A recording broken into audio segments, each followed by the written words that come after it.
Okay, so we are live. Welcome everyone. We'll give folks a minute to kind of join in, but just to introduce ourselves. My name is Greg Ayotte. I'm the Director of Consumer Services with the Brain Injury Association of America, and myself and Heather. Want to introduce yourself? Yes, I'm Heather Matty. I'm the Information and Resource Specialist with the Brain Injury Association of America. So we are the folks that respond to the questions that come in through the Brain Injury Association website, through the 800 line or emails. Um, And so today in our Ask NBIIC session, we put out a request to see if there were questions around research.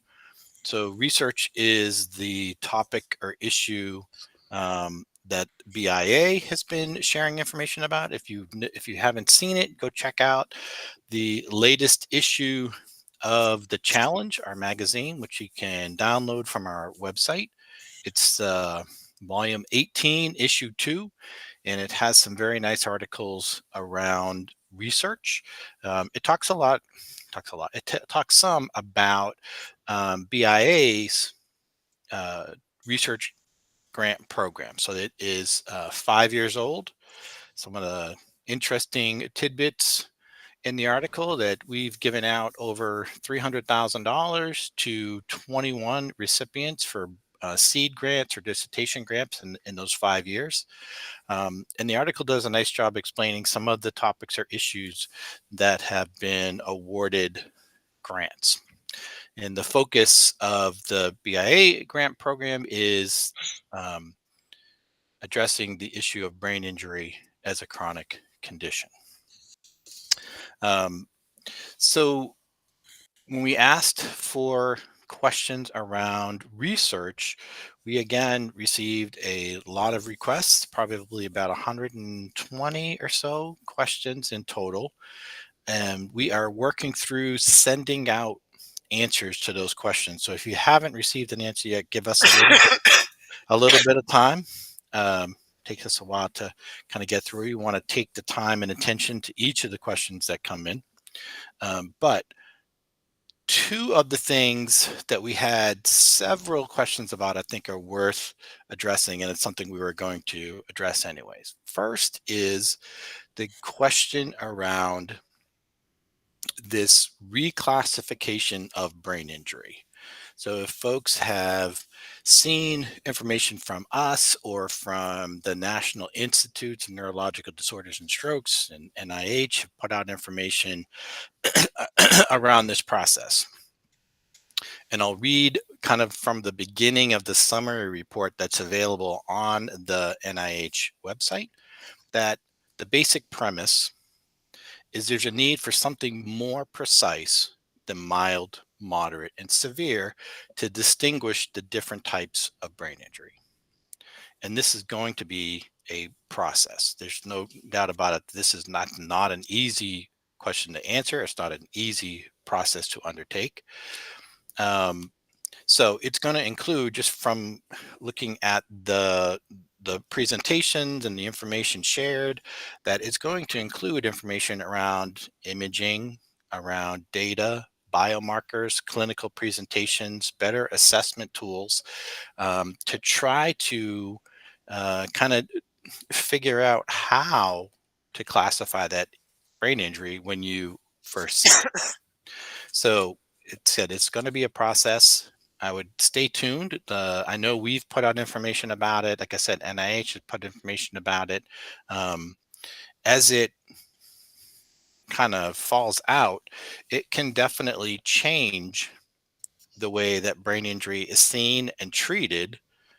And it can certainly change the information that will be given to people after the injury. But I thought that was one of the questions. We got a few questions around that. That is a very important issue, but I said there's no kind of definitive answer yet. But it's definitely in the works. The other question we had a lot, more than several, asked around the question of brain injury as a chronic condition and what exactly does this mean. So I want to bring up my notes to make sure that I am sharing accurate, useful information. Okay, so around the issue of brain injury as a chronic condition, so there's a couple of kind of questions that came in through it. One was when the Brain Injury Association put out a notice around Centers for Medicaid and Medicare Services putting out something around brain injury as a chronic condition under Medicare, which will be starting in 2025. Folks had a lot of questions around that. There will be a presentation later in the month that will have much more in-depth, detailed information around what exactly that means. So I am not going to speak to the issue around Medicaid, Medicare, and Medicare plans, just to say that brain injury as a chronic condition is one of the uh, areas that will be added under Medicare under some of their plans in 2025. It won't be all, it'll just be some, but like I said, that'll be discussed later in the month. Second question around kind of brain injury as a chronic condition is the question around um, what does it mean to me? How how can I be proactive, preventative? Like, how can I address these potential issues? How can I know what will happen? And we get that question fairly regularly. So there are position papers and research papers on the BIA website. I know it's been in the challenge in the past, and so we've kind of answered this in two different ways. The first has been kind of flip it a little bit, and you'll find like articles in the challenge and stuff that we send out around successful aging and brain injury. So what are the things that you can do to kind of reduce the risk to ensure that you are creating the best possible environment for your brain to age? So there's articles and information available around that. I think that's probably, in my mind, it's the most helpful because it gives some tips and things you can do. It's not saying that nothing bad will happen if you follow this, but just like with anybody, we don't know what the future holds. So the best we can do is take the preventative steps that we are aware of, kind of taking good care of ourselves, good rest, good hydration, good nutrition, staying active physically, staying active socially, using cognitive skills, talking to your doctors around any of the concerns you have to kind of maybe get blood panel tests or other tests that you may do early to catch things early. As with most things, the earlier you catch it, the more likely you are to be able to treat it or kind of minimize its impact or slow down its progression. So that was the kind of the flip side. The other part of the brain injury as a chronic condition in aging is brain injury is a risk factor for you all Secondary. read secondary kind of things, right? So it's not if you have a brain injury, you're going to get this. We get that question a lot. It becomes a risk factor. So that's why it's important to have the conversations with your doctor who can look at your entire medical history and kind of have that discussion around, well, what are the risk factors you carry for kind of different things, and what things can we try to catch early, or what things can we do to try to minimize the risk of it. So that's why it's important to have those conversations with your doctors, kind of read the information around brain injury and aging so you can ask those questions to your doc. So if you can say like, hey, I read this that brain injury might have an increased risk of dementia as you get older, what can I do for that? Is it in my family history? Is it other risk factors that I might not be aware of that also might impact that? What can I do about that? those are the questions to ask the doctor and have those conversations early. Um, so the other, so I'm gonna And that's the positive thing about it being considered as a chronic condition, is that it'll bring more research funds as well for the correct. secondary Yes, conditions. That's thank one of the good thank you.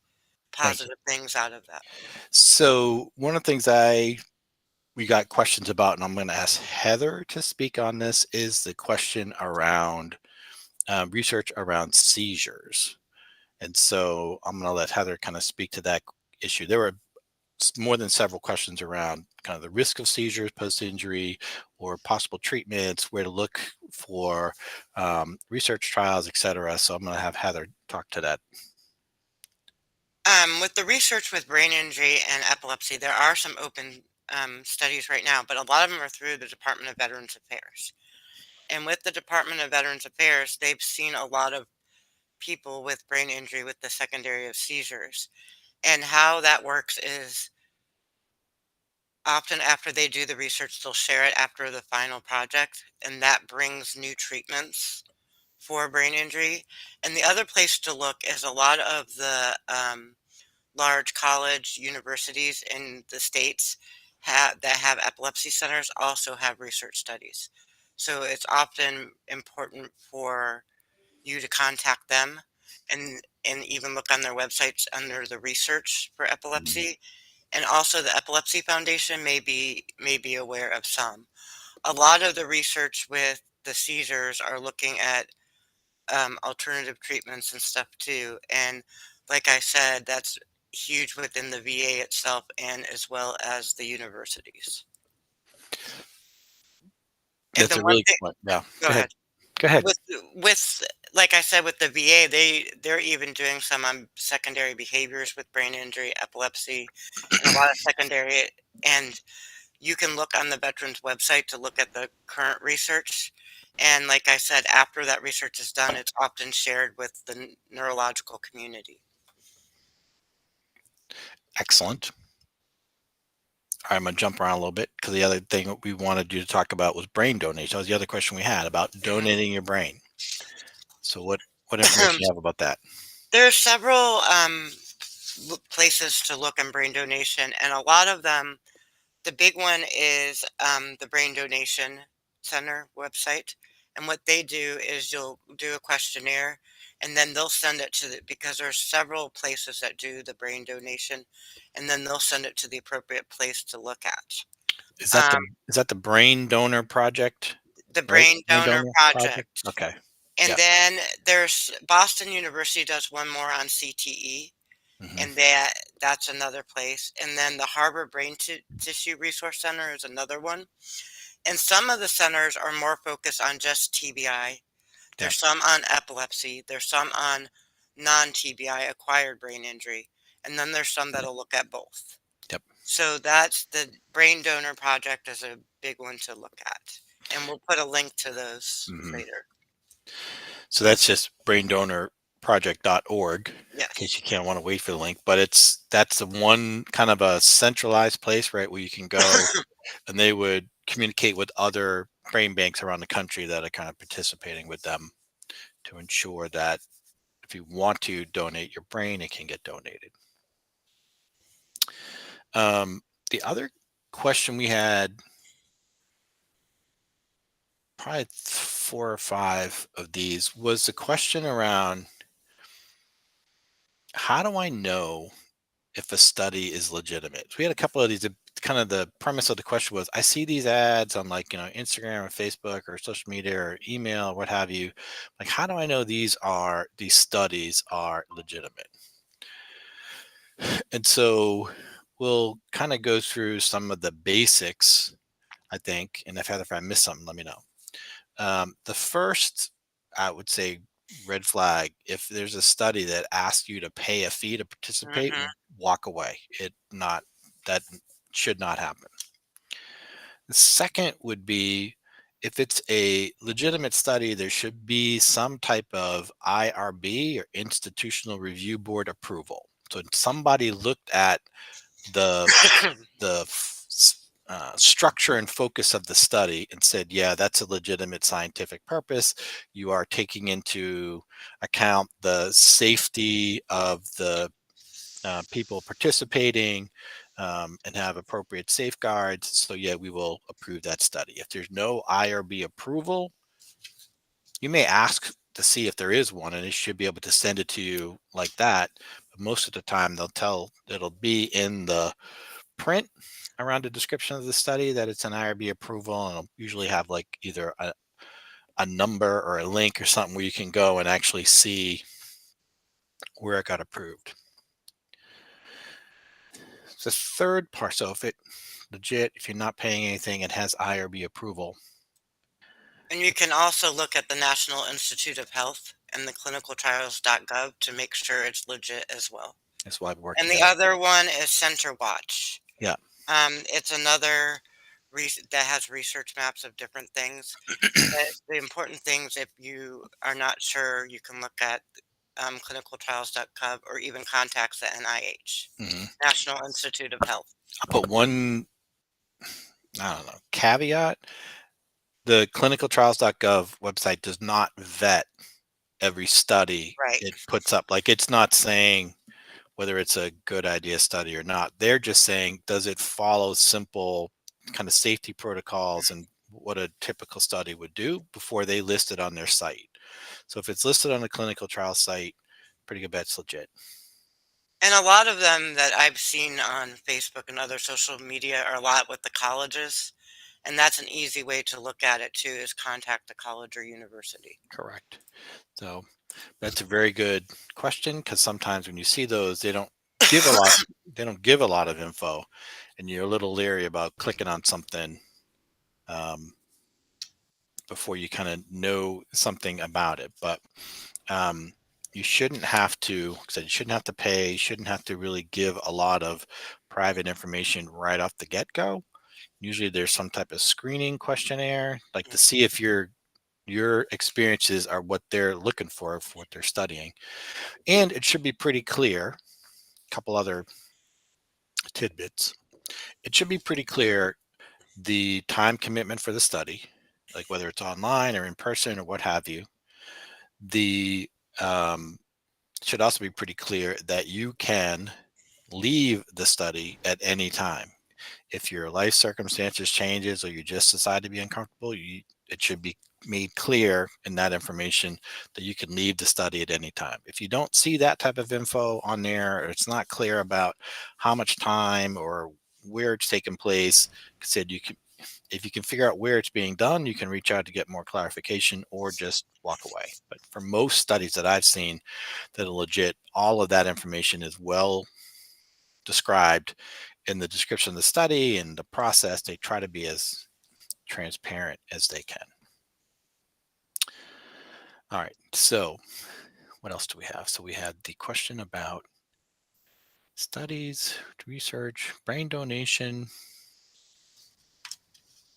chronic. Looking at all the other questions that have come in. So we had a lot of questions about like specific conditions and studies. Like, is there a study about aphasia or I can never pronounce it right, anosognosia, right? That lack of awareness post-injury.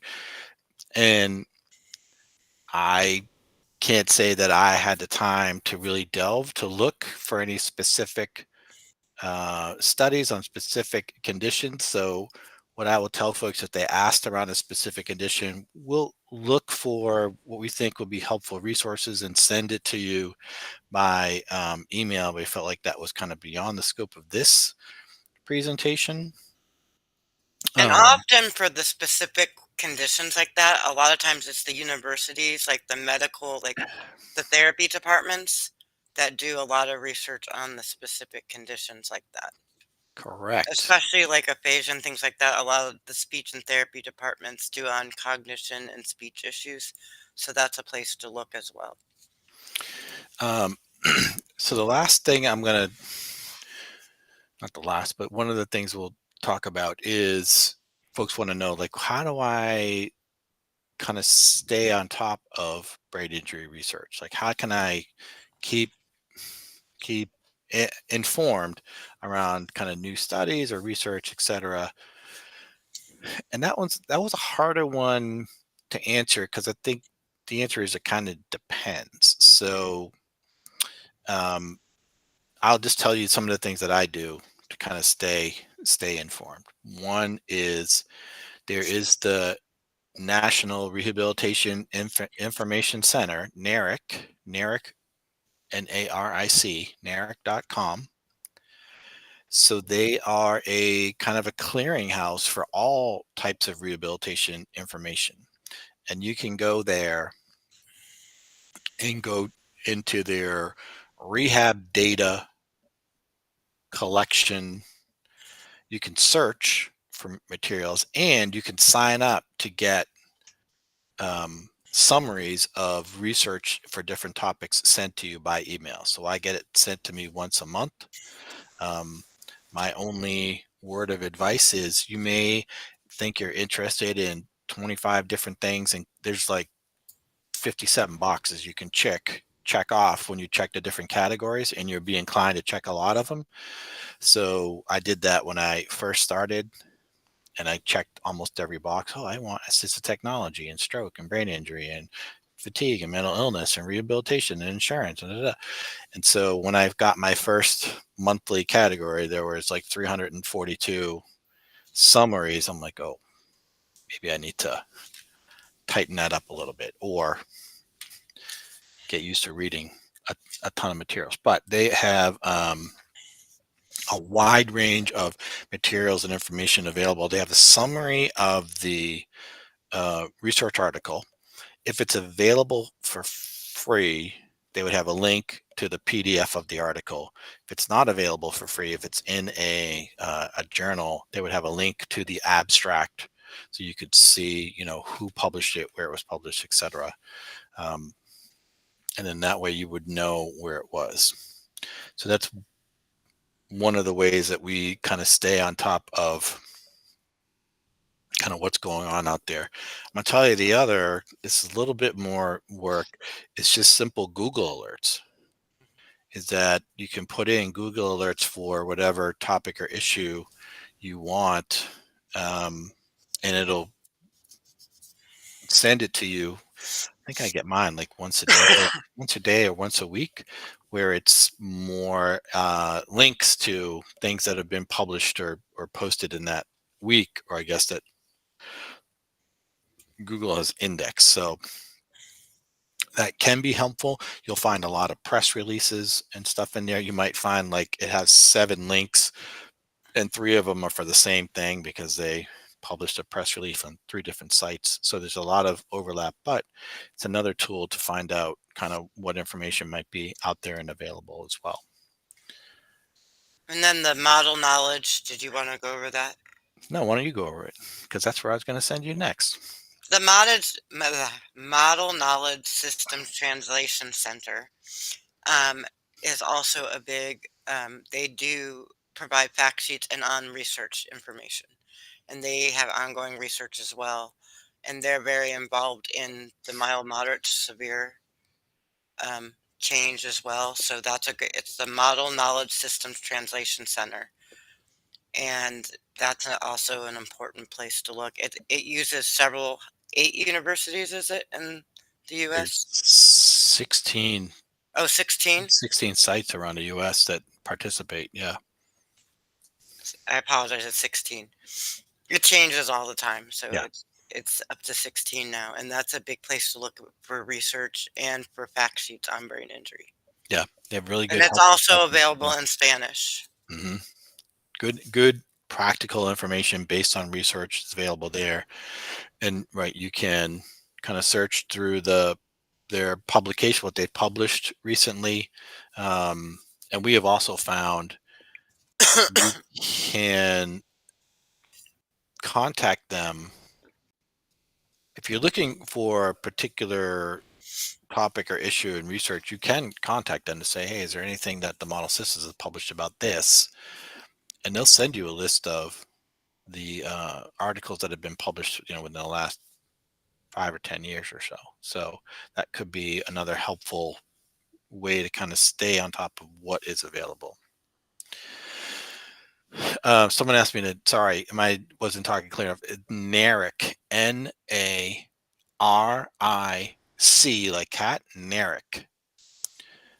And it stands for the National, which I guess is the NA, National Rehab Information Center.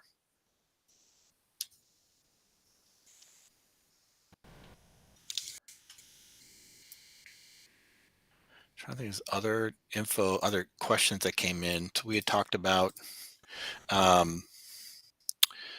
ways to look for clinical trials. I think there's one other place on that I was thinking of to get info on upcoming or possible trials. So we told you about the clinicaltrials.gov, about Center Watch. There's also another site. It's called a Research Match, like a matchstick, like a match, like a dating match, researchmatch.org.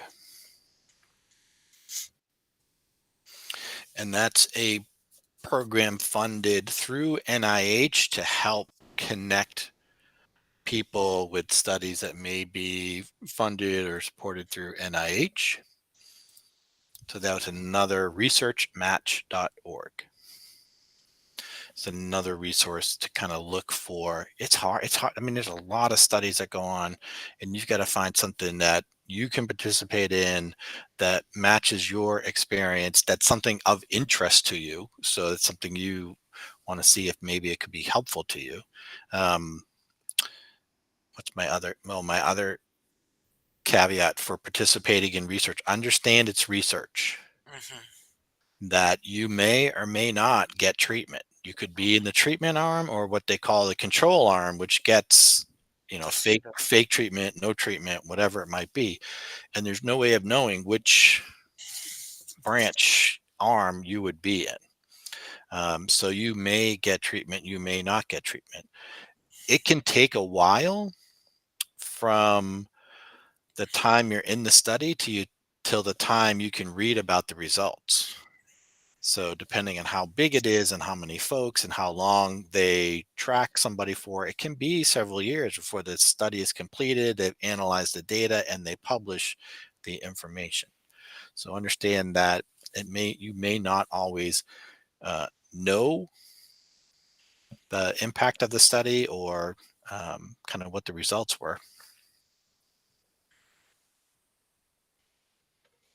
And some of the studies have so many different areas too, and they have things that are already in place, and they want to see how it works. So some are different like that. They're like, there's one we're aware of that there's a new app that they're looking for research for. Some are products, some are medications. It's just a vast array of different. Yeah. So it can take time and effort to go find a study that might interest you and might be available to you. So understand that going in, that it's not as simple as, well, if I go to clinical trials and I just type in brain injury, I'll find a study right away. That leads to another thing. When you're going in, especially on a place like the clinical trials website. Clinical trials website lists all kinds of clinical trials, Mhm. not just brain injury, not just rehab, not just acute, chronic, all types of rehab. So think about the search terms that you want to use. Mhm. Um, it will try to. So, for example, if you go in and type something brain injury, and the title of the study is something traumatic brain injury, it'll match. Like it'll say, okay, it doesn't have to match exact, but it needs to be close enough. So you should tell folks that whatever you are typing in, condition or intervention that you're looking for, whatever it is. So if it's, music therapy, just type music therapy, brain injury, like whatever that thing is, add brain injury or brain, try Like those. seizures due to brain Yeah. injury, behavioral issues due to brain injury. Try those combinations to see if it whittles down the results and gives you something kind of more relevant. So just to be mindful of that, that again, it can take a little time. I mean, there's certainly times where I go to search for stuff and I get back like, you know, 700 search results. I'm like, all right, I need to rethink what I'm asking. I need to rethink the question or condition that I'm looking for information about. So just think about that and try different topics, different wordings, different uh, combinations of words to see if it helps kind of bring out more relevant results.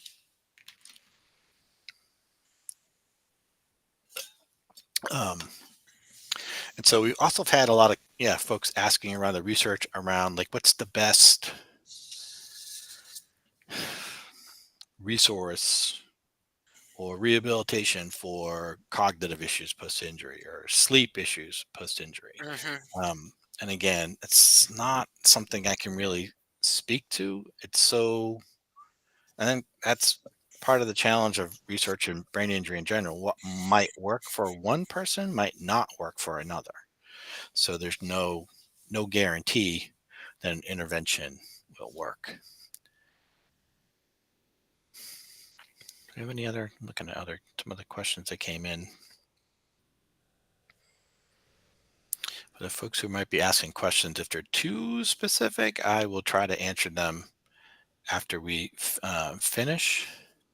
Someone asked about any suggestions for Minorities. clinical trials except minorities. I can't say I know of any specific, like, that's a good question. We can look into that. We can look into that one. I'm not aware of any, at least that I've seen that ever had ethnicity as a qualification to participate. I see it's been more women, men, kids, adults. Those are like kind of the categories you typically see, right? They do kids, they do adults, they do women, they do men. But I've not seen one. But we'll look into that. It's a really good question. We'll look into it and see if we find anything. See if there's something else. And another one we've gotten from time to time is like, is there one for caregivers? And there are. They have ones for caregivers that do research on the to help them more understand the role of the caregiver. And that was another one that we've had questions about too. And there are some, especially with the universities. Yeah, that's a good question though. Like I said, I've not seen that, but then maybe I'm just not looking. Maybe I just haven't have overlooked it. I don't know. So we want to double And check that. those more, the research is more questionnaires than like the clinical research. It's more questionnaires to get a better understanding. Correct. That's a good point too. And there's a lot of those available too that people confuse. It's more questionnaires to get a better understanding than an actual research, but they use it for research. And that's the big thing. Yes. So, um, I was going to say something. It reminded me of something. Oh, so that's the other thing about research. Like I said, not knowing kind of what the end result is. So I'll give you an example. There's a study that was done trying to develop a new scale, right? A new kind of, I can't, it's like a cognitive assessment scale. Um, and so the researchers came up with all of these questions. And what you have to do is you have to get a group of people to answer all of those questions. And then you figure out which ones seem to work the best, right? So you do your math and statistics to figure out which works the best.